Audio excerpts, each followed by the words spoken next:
اعوذ باللہ من الشیطان الرجیم بسم اللہ الرحمن الرحیم۔ یہ ویڈیو ان لوگوں کے لیے ہے جو سمجھتے ہیں کہ ہماری دعا قبول کیوں نہیں ہوتی اور مایوس ہو جاتے ہیں۔ واقعہ کچھ یوں ہے کہ حضرت خواجہ معین الدین چشتی رحمۃ اللہ علیہ فرماتے ہیں کہ ایک دفعہ میں حج کرنے گیا۔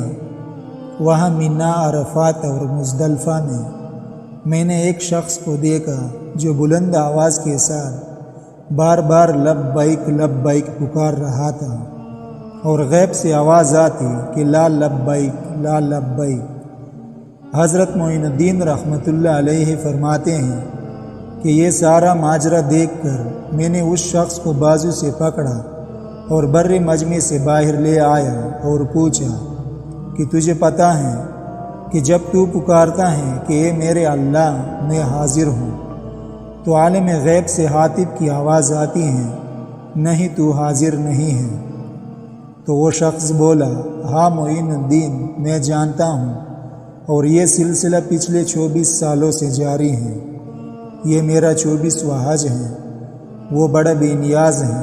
میں ہر سال یہی امید لے کر حج پر آتا ہوں کہ شاید اس دفعہ میرا حج قبول ہو جائے، لیکن ہر سال ناکام لوٹ جاتا ہوں۔ معین الدین رحمۃ اللہ علیہ فرماتے ہیں کہ میں نے اس سے کہا کہ ہر بار ناکامی اور نامرادی کے باوجود پھر کیوں چلا آتا ہے؟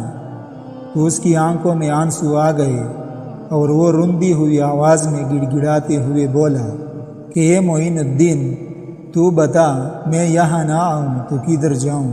اس کے سوا میرا کون ہے؟ کون میری باتیں سننے والا ہے اور کون میرے گناہ معاف کرنے والا ہے؟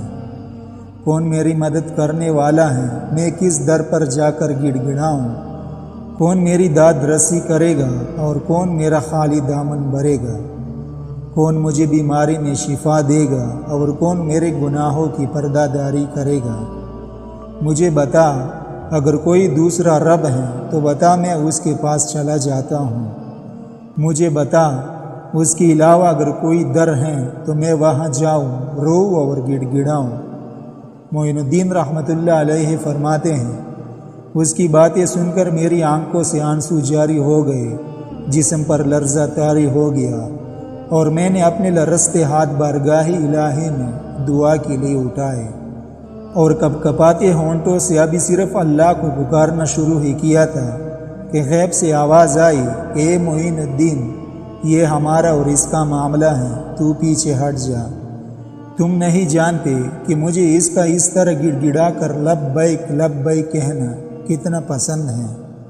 اگر میں اس کے لبیک کے جواب میں آج ہی لبیک کہہ دوں اور اسے یہ یقین ہو جائے کہ اس کا حج قبول ہو گیا، تو وہ آئندہ حج کرنے نہیں آئے گا، اور یہ سمجھتا ہے کہ اس کا حج قبول نہیں ہو رہا، تو اسے بتاؤ کہ پچھلے 23 سالوں سے جتنے بھی لوگوں کے حج قبول ہوئے ہیں وہ سب اس کی لبیک لبیک کی بدولت ہی قبول ہوئے ہیں۔